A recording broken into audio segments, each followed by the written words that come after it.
Well, some of you know that actually I'm a tennis player. I don't look like one. Usually tennis players are like thin and fast. I'm slow and a little stocky, but I love the game of tennis. Mostly because when I'm playing tennis, it's like the world moves away. I'm so caught up in not only what's happening in me, like how my body's feeling and how my feet are moving, all of the aspects of the technique, the strategy, and so on and so forth, as well as my opponent, as well as the court and the conditions. And so when you're playing a sport, you know how hard it is. And so when you see the greats, you're like, oh my gosh, how can they do what they're doing? One of the greats, his name is Rafael Nadal. He is this Spanish player. He won 22 of the Grand Slams, which are, it's kind of like, he's one of the best ever to have played. He won 14 on the clay courts of Roland Garros, which is in France. My wife and I actually went to France, and we saw people play on those courts in the main court.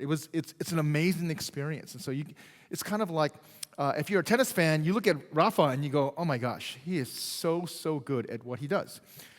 But Rafa's interesting because if you know, he's got these routines that are just hilarious, right? This is the guy who is at the top of his game, but he does this every single time. In fact, he has to have his set of waters perfectly arranged. So what is he doing? Before he's playing, he's like making sure that they're perfectly arranged each time. One of the times, actually, his opponent went and kind of messed with his waters, and Rafa was like, "What's going on?" Right? Because he has to have everything. It's almost a little OCD-like. On the court, he never steps unless he's playing. But when he's not playing, he never steps on the line. He always crosses over with his right leg. Yeah. He has all these rituals, and actually his ritual when he serves is hilarious. He starts by getting rid of his wedgie. Every single time, if you watch him, it's hilarious. He has to do this, right? He's bouncing the ball, and he's doing this. And then he touches his shoulder, touches his nose, touches his shoulder, sweatband, back and forth, and he's bouncing the ball the whole time, and then he serves, right? Sometimes he does this for his second serve, too. So you're like, come on, get on with it. But there's a reason why he does these things, because it helps him focus. It's the repeated kind of, it's not a superstition. It's not something that you do because you're kind of like afraid that if you don't do it, things are not going to work out right. He just does it because it gets him in this place of incredible focus. And he's the most focused player on the court. He doesn't have these lulls. He is just like intense. He's such a nice guy, but on the court, he's like, because he has these habits. And it's not just on the court, training and his life. In fact, without all of this incredible intensity and the habits that he put in, all professional players have this. They have to really regiment their life in habitual practices that actually empowers them to do what most of us can't even imagine to do. But habits are so significant in every person's life. We all do it, okay? In fact, a study came out and says that 40% of our activity is done kind of through habits. Something that's repeated often enough becomes unconscious. You don't think about it. Rafa's not thinking, okay, I'm going to do my wedgie, and then I'm going to do this. He just does it. It's just part of, he's bouncing the ball the whole time. It's automatic. The frequent repetition makes it so that you don't even think about it. It becomes a part of your life. Sometimes habits can be not too great. When I was a young kid, actually, I used to chew my nails. It's disgusting, right? My mom was like, slap my hand, stop that. I was like, what did I do? Oh, my nails are a mess, right? Anybody who's experienced that's like, you're not even thinking. It's just something that you do automatically, right? But habits are not just for things that are bad. Habits can be really powerful, really good. We're built in a way, when we do something again and again and again, there's a momentum. It gets easier to sustain a habit. It's hard to break a habit, whether it's a good one or a bad one. Tennis players know what I'm talking about.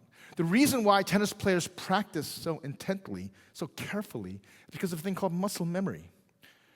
Your muscles remember how to move.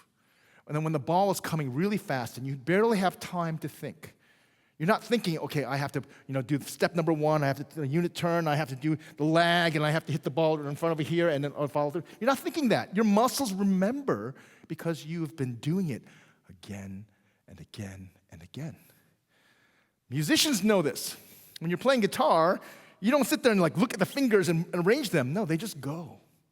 They follow. And after a while, you're not even thinking about what chord you're supposed to be playing because your fingers are moving. This is the power of habit. This applies not only to sports and to music, it applies to our daily lives. It applies to the extent of our lives. It applies to our spiritual life. A couple books came out, the first one by Charles Duhigg, another one by James Clear. The Power of Habit, Atomic Habits. Even the rest of the world are recognizing how incredibly significant habits are. That if you get this part of your life down, knowing how to break bad habits and engage good habits, even as a non-Christian, you know what? It changes your life. It changes your life. Change your habits, change your life. Okay? These habits can be good. Good habits you want to keep. Good habits you want to engineer into your life. Bad habits you do want to get rid of. Hold on one second. I'm going to have to redo this. It didn't show up right. Here we go. There we go. That's better. Now I can see them all. All right. There's a guy named Ralph Waldo Emerson who actually said this thing a long time ago. And it kind of makes sense, but it almost it connects our big picture life, our destiny, that's a big word, and our regular, small, moment-by-moment practices, because they are connected. Sow a thought. Sow is actually kind of like when you plant a little seed in the ground, right? Doesn't look like much at first, but you put it in. You sow a thought, and eventually it reaps an action. You think something, and then it produces an action.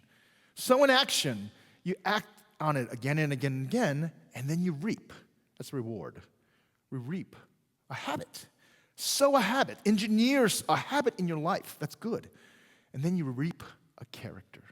The word for character, by the way, in the original language, is the object, word object is, on stone, you take a piece of metal or something hard and you scrape again and again, again. You hammer and scrape until what ends up happening? A permanent character, like M, shows up on the stone. And now that stone, retains that shape because of the repetition of the scraping and the hammering. Sow a habit, and then your person follows that way. Your character is built that way. Sow a character, and you reap a destiny. Right in the middle of that are habits. Yeah? This is old. People recognize this about what it means to be human, right? So much so that this is Aristotle, we are what we repeatedly do. Can you imagine that? Your habits define you. Your habits reveal who you are, what your identity is, what your future is going to look like. I had such bad study habits when I was in high school because school was a little easy, and I got to college, and I got my butt kicked. It was so bad. And I realized I had no study habits, and I had to learn them then. It was late. Yeah. Habits actually shape your future. They reveal something about you. Why did I have such bad study habits? Because I was lazy. Yeah, right? John Piper says this, and Piper's a pastor, so he's moving us into our relationship with God and who we are in God. Show me someone's habits, and you'll give me a glimpse into their very soul. You want to know who you are? Look at your habits. They point out more than what you think and say you are. What if our very habit of our life that's visible to others and to God, that speak, that reek of who we are, is a habit of communing with Him, walking with Him, talking with Him, praying, soaking in His Word, staying with God, living out of this relationship with God. That's what we've been talking about this whole time. We've been talking about what it means to commune with God. And so this is the last sermon in this series. we realize that God is inviting us into this kind of relationship. That was the first series. The second one is about He's the one who's speaking. He's constantly speaking especially through His Word. How do we have a life with Him? How do we walk with Him? Is we spend time listening for Him and talking to Him, engaging Him in His Word. The next sermon was the soul's reply. If God is speaking, we get to speak back. And that's, we talked about what prayer actually is. And last week, Pastor Finn was supposed to speak, but it turned out that he's got a back issue. And so Nathan stepped in. Thank you, Nathan. Nathan's multi-talented. He not only is a speaker, but he's also helping lead praise with Leanna. That was wonderful, by the way. And so, Nathan shared his story on the experience of being of adopting Zaya. It was a beautiful message. And this Sunday, though, we're finishing out our series, and we're talking about how important it is to have a habitual communion. There is no way to walk with God if it's spotty, okay? If it's laggy, if it's here and there sometimes and not sure. What it means to have a rich communion life with God, it becomes a habit. And once you develop and guard that habit, you reap deep, deep relationship with God. It's so surprising. You'll be surprised at how much deeper your life with God can become as you make it habitual. Okay? So we read that verse from John chapter 15. Jesus is talking to his disciples as they're going to be on their way to Gethsemane soon. And this is the last kind of setting where he's talking to the disciples before he's going to the cross. This is the night before he dragged into a false interrogation, and eventually the next day he was going to be crucified. But if you just follow along, we're trying to imagine, okay, the location and what must have happened. Jesus is actually coming from the temple area into Mount of Olives. We don't realize this, but in fact, the temple doors have all of these vines wrapped around. Very possible that he walked through the Golden Gate out of Jerusalem. The Golden Gate has carvings of vines. Okay, there's an interesting reason why. Very possibly it was April. Very possibly they walked by vineyards because the grapes would be out. So it's kind of like he's going to talk about, I am the vine, you are the branches, and so on and so forth. But there's a reason why, because as they're walking on, there's all this imagery about what it means to be about vineyards and about vines and about grapes. Because Israel was always understood and referenced to be a vine. Okay?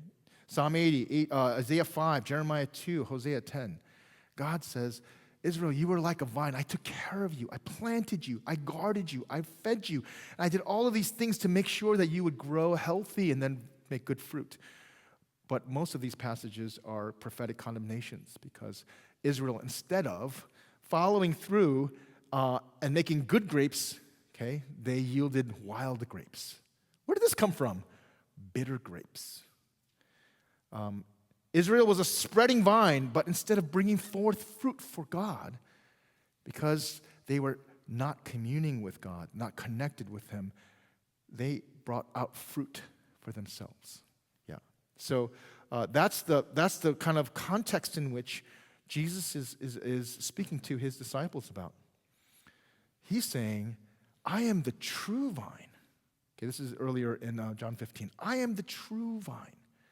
That if you remain in me, if you abide in me, if you stay in communion with me, okay, you won't show up with bad grapes, bad fruit, or ugly fruit, bitter fruit. Instead, you will bear amazing fruit in abundance and in beauty. Abide in me and I in you. As the branch cannot bear fruit by itself unless it abides in the vine, neither can you bear fruit unless you abide in me. Duh, okay? I'm a gardener, and so yeah, I've got tomatoes, and I don't make grapes, but I've got all kinds of stuff. You tear off, sometimes I break off by mistake one of the branches, the leading branch. Yeah, that branch is done for. There's no possible way for that branch actually to produce fruit. So we may have heard this verse before, abide in me. What does abide mean? It's a very beautiful language, right? Abide with me. Remain in me. It just describes not just longevity and closeness, but consistency, that you are right there always. The Message translates this, live in me. Live. Make your home in me, just as I do in you. Okay? And this is the language of communion, where you're always with Jesus. Jesus is always with you. You're not separated. You're not wondering what's happening with Jesus, and you're not just going off and doing your own thing. You are tightly connected. So much so that, in fact, we get to make our home in Jesus. And Jesus makes his home in us. Chapter before, Jesus says, if anyone loves me, he will hold on to my word. Okay? My Father will love him, and we will come to him and make our home with him. Isn't that a beautiful promise? If you hold on to his word, okay, if you live out of this relationship with God where you're hearing him and responding to him, guess what? His promise is that he will not leave you. He will make his home in you. This is the description of the Holy Spirit coming in and inhabiting your person. Okay? Always with you, making his home in you. The word for habit is the root of this word habitation, right? What's a habitation? Place where you live, right? Well, what's in the middle of that? It's a habit. Interesting. How do we abide in Jesus? How do we live in him? How do we experience this where he's like our home and he has made his home in us? It's when our habits are such that the very place where Jesus is and where we live with him, the very habitat, okay, the environment is communion. So much so that you don't see this as different. You're at home with God, and God is at home with you. When you're in a habitat, you don't think it. You automatically just live in the midst of your habitat, right? Like you get home and what do? You go, oh, I'm finally home. Especially your homebodies. My wife's a homebody, right? Like you're out and about and you're doing all your thing, you're all stressed, and you come home, you go, oh, I should get home, and you just relax. And you just kind of enjoy being home, right? Because that's your habitat. There's this little imaginary conversation between a bigger fish, older fish, and two little fish. And they're in the water, and the bigger fish comes by and says, hey, morning, boys. How's the water? And then the bigger fish swims off, and the two little fish says, what the heck is water?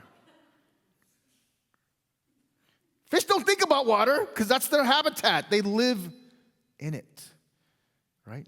What if we were living in God's presence in such a way we're not like, okay, I got to find God, I got to talk to him, but he's always there. Could this be what Jesus is talking about? Abide in me, live in me, make your home in me and my words. Yeah? So much so that our very life with God becomes habitual. Habitual is when a habit has taken root and it won't let go, right? We use that language of habitual sometimes in a bad way. We use it to describe somebody who is formed a habit, that a drug has become habitual. You cannot live without it, right? This is so human. This is not a modern day situation. This is human. Augustine of Hippo in the 4th century said, habit, if not resisted, soon becomes necessity. But what if this could be turned about our relationship with God? Where we're not resisting God anymore, and we're actually making him our habitat. And a life with him has become so habitual that he is the very water in which we live, the air in which we breathe. He's become our habitat. I think that's the invitation God is making to us. Each of us get to have this kind of life with him. How do we get there? It's by living out this habit-driven life. Makes sense why we're told in Psalm 1, as well as God tells Joshua, meditate on my word, on my law, day and night. Make it habitual. All of those who hold on to my word, right? The Father will love them, and I will make my home in them. We will come and make their home in them, right? Isn't that interesting that, in fact, this is not just Jesus' promise. This was the command and the promise of God all throughout. And so when we're called to pray without ceasing, it's not you have to pray and not ever not pray. It's actually saying, make it habitual. Yeah, the way I translated this was chronic, right? If you got a chronic pain, it's always there. What if you had chronic joy? What if you had chronic prayer? That's what it means to live with God. God would not demand something that's impossible to do. In fact, this is a description of what it means when Jesus says, I am the vine, you are the branches. Whoever abides in me and lives with me, right, and I in him, not only is there the joy of staying connected with him, but it's actually, there's a consequence. Habits have consequences. You develop a habit for a certain thing like alcohol or a drug. Guess what? It's going to have consequences on your life. Okay? You're not going to be able to think clearly. You're not going to be able to choose clearly. You're stuck. You're a form of enslaved, right? But when you make God your habit, right, what ends up happening is the consequence is there's incredible fruit, right? When God is your vine, when Jesus becomes your vine, where you cannot live without, he is your source of life, and you're not necessarily addicted in a bad way, but he is your home, right? You're able to, even in dark, difficult environments, thrive. Imagine yourself as a deep-sea diver, right? And all you got is this line with your oxygen. Yeah. But you're able to stay down there in incredible, scary environments because you're on the vine.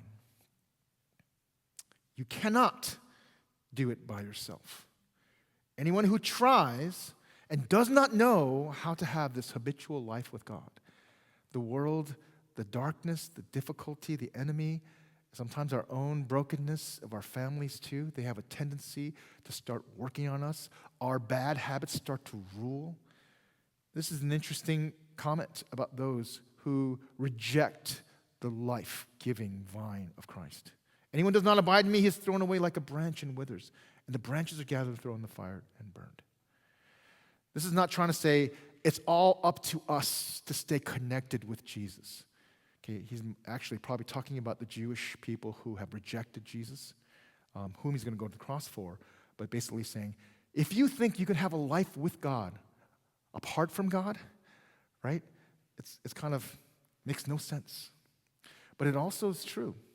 When somebody does not have a communion walk with God, yeah, you start to wither. You don't have the courage you need oftentimes. You don't have compassion. You're stretched thin. You don't have focus. You don't have the kind of love and energy that we're called to have. Our souls begin to wither. Yeah. But that's not what God's plan for us is. His plan is to fill us with so much of his life, the sap coming from the vine, that in fact we bear fruit. We can't help but bear fruit. Much fruit. What is this fruit that Jesus is talking about, right? And sometimes it gets a little confusing. I'm going to put it this way. It's multifaceted. The fruit is sanctification. We become holy. We become cleaner. We become more like him.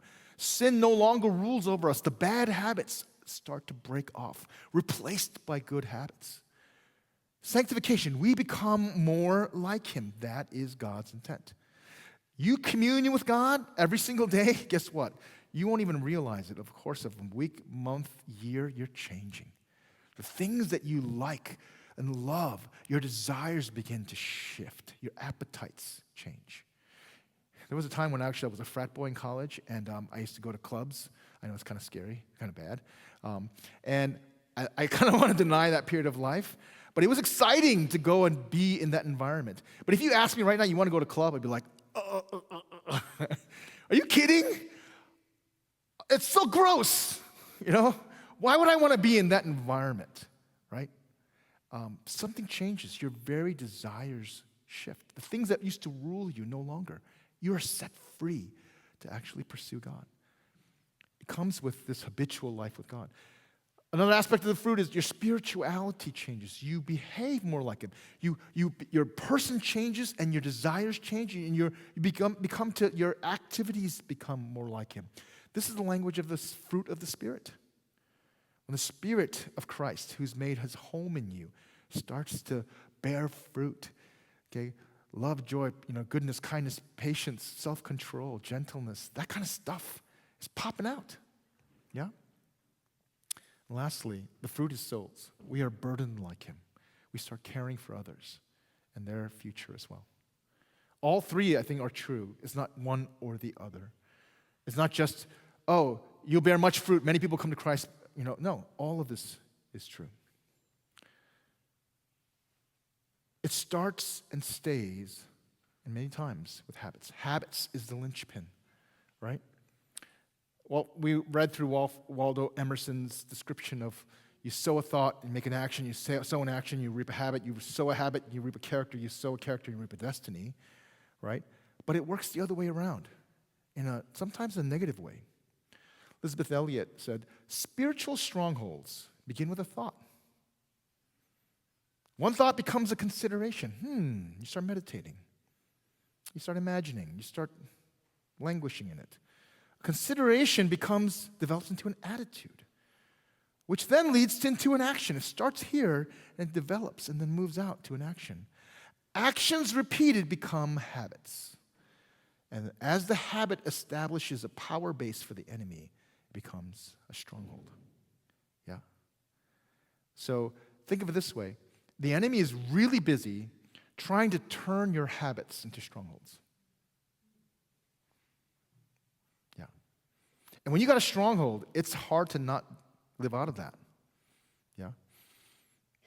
We actually talk about this in week 5 of our Rooted. We actually identify the different kinds of strongholds. You'd be surprised what it might look like. Some of them actually are anger and bitterness. Yeah, once it gets root, you're stuck there. You don't know how not to be angry, how not to be judgmental. God has to redeem you, cleanse you, and you need to put a different pattern and attitude and heart and practice in it. Yeah. I think there are so many ways the enemy is trying to build alternate habits in us to enslave us. We don't even realize how it's working. Okay? Do you realize how many hours a day, how much time a day, average New Yorker is on their phone, is on a screen? Okay. Take a guess. Anybody got a guess? That's pretty close, but it's more. 6 hours and 12 minutes a day. That's average. That means there are people who are much more. The phone has become the vine, right? All of the information, the life, and everything that's coming is, I gotta have my phone, okay? They actually, I don't know, these crazy nerds, they actually figured out that if you were scrolling on your phone, how far will your fingers have traveled in a year? Your fingers have traveled 81.1 miles in a year. That's a long way, right?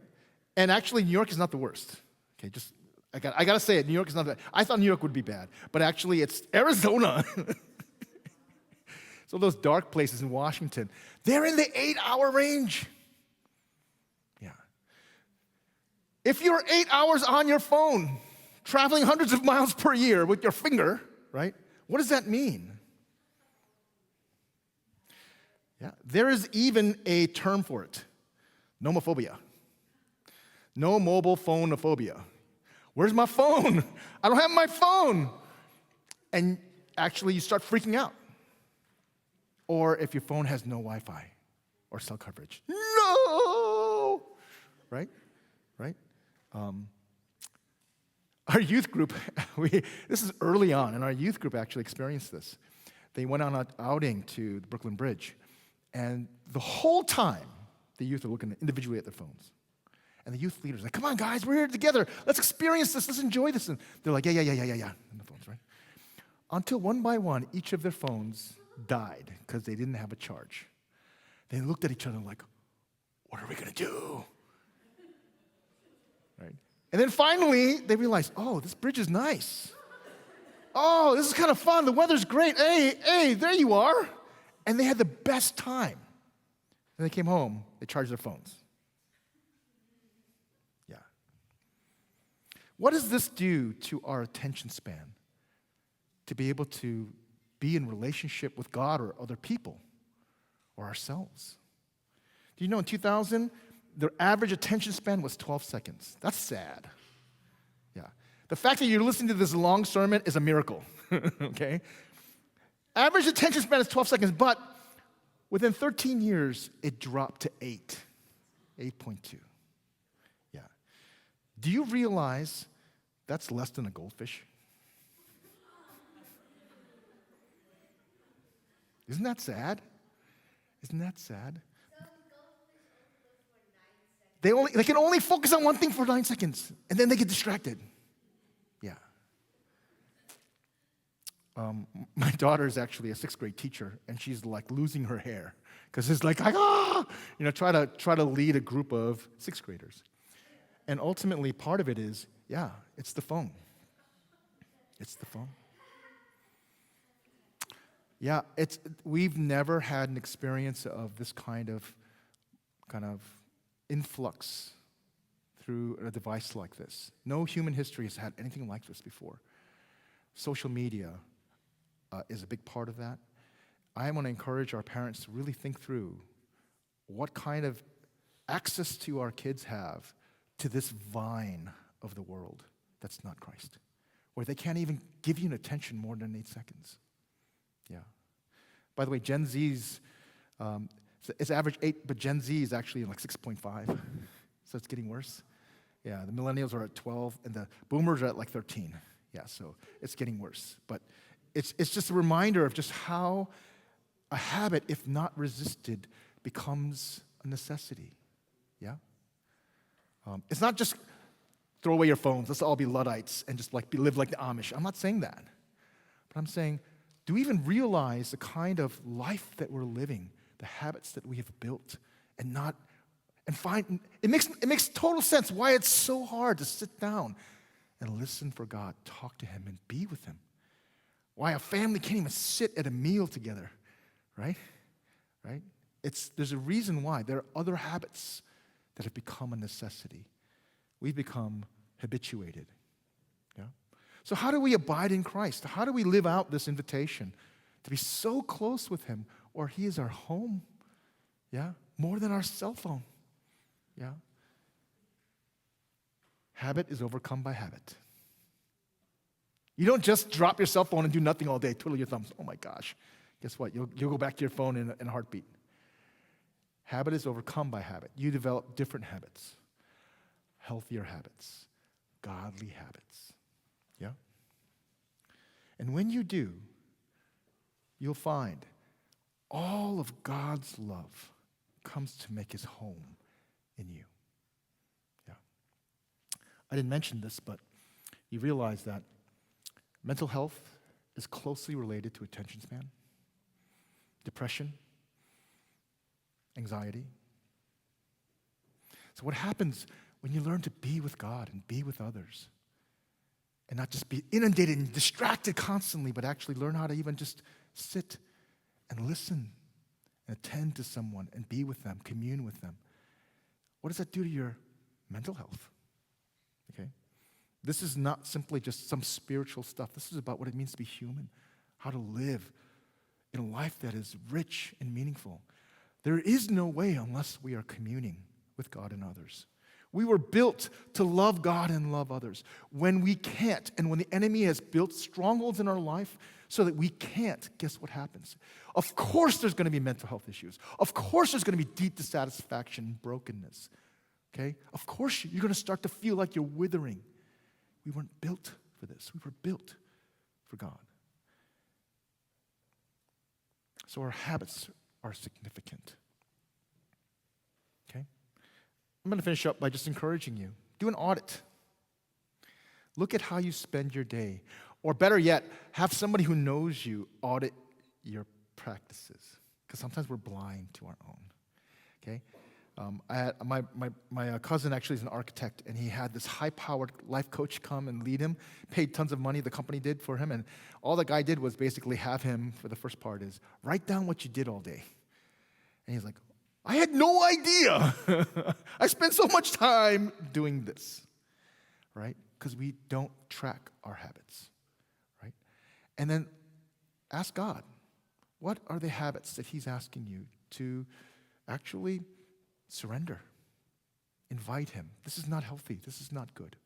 This doesn't bring fruit of sanctification, right? Of spirituality, of souls. Do an audit. Do it together with somebody, a spiritual friend, a spouse, in one of your small groups. Start to build healthy rhythms that are God-shaped. Sabbath, right? We live 7 days at a time, and there's a whole sermon series on Sabbath, a whole sermon on Sabbath you can find on our YouTube page. Start to think about what kind of consistency would make it such that you can have this habitual life with God, right? We're doing this every day. If you're interested, on our Telegram, I'm sending out a passage, and we're doing a thing called Lectio Divina, where we slow down. We take a few moments in quiet, silencio. We read Lectio slowly, again and again, listening for him. And then we meditate, meditatio. We meditate. What does this mean? What are you saying to me, right? What's going on here? What is, you're making connections and you're talking. And then oratio, you're praying. And at the end, you prayed in response, and at the end, you're just contemplating, contemplatio. You're just with God in peace. And you do this regularly. I don't know how people have done it, but they've done actually social science studies that basically says a regular lectio actually has a complete effect on your mind and on your relationship with God and others. Yeah, it's because one of the benefits is you're learning to how to have a non-distracted attention span. You can actually be with God. You can commune with him. And the definite benefit is, if you can spend time just really being focused and listening for God, it translates immediately to your relationship with someone else who's made in the image of God. If you're having a hard time in relationship with somebody, be surprised. Don't be surprised when actually walking with God shifts that. Your anger, your short-temperedness, your frustrations kind of begin to melt away. Your anxiety don't come to the fore. And you can actually engage with them, person to person, human to human. This year, I encourage people to do read the Bible through a year. Yeah, we even have a Telegram site where we've been doing that. And it's always tough. It is a graveyard, whether it's Leviticus, Numbers, Deuteronomy, right? Some people make it all the way to, 1 Kings. Some people make it to Isaiah, right? There's always a graveyard. But can you imagine if this became a regular thing? You keep trying, you keep doing, little by little. I'm going to encourage us again next year to start up. But don't start from zero. Warm up. Warm up. Get it into your muscle memory. Yeah. So that next year, okay, you don't start from, your graveyard, from Genesis and hit a graveyard. Start from where your graveyard was. Start from where you finished off. Yeah. And see how far you go, just daily. I was a little conflicted about whether I should share this because I just talked about, our issues with this, right? Right? I was a little conflicted. So if you got problems with that, don't listen to this. But if you are okay with the phone, there is this thing called Lectio 65. And what it does is it allows you to have an app on your phone that prompts you with scripture verses and leads you to actually have this time with God. You can even schedule it for 3 times a day or once a day. But you do that, and what ends up happening is this life with God becomes more habitual. It becomes you, right? By the way, January 2026, we're also doing another round of Rooted. There is very little, I've not found something like Rooted to actually help you in your relationship and connection with God and others than Rooted. And so I'm going to say, if you are hungering for this and you don't know how to do this really well, do it with others. We're starting again in January, but you can get a start even now.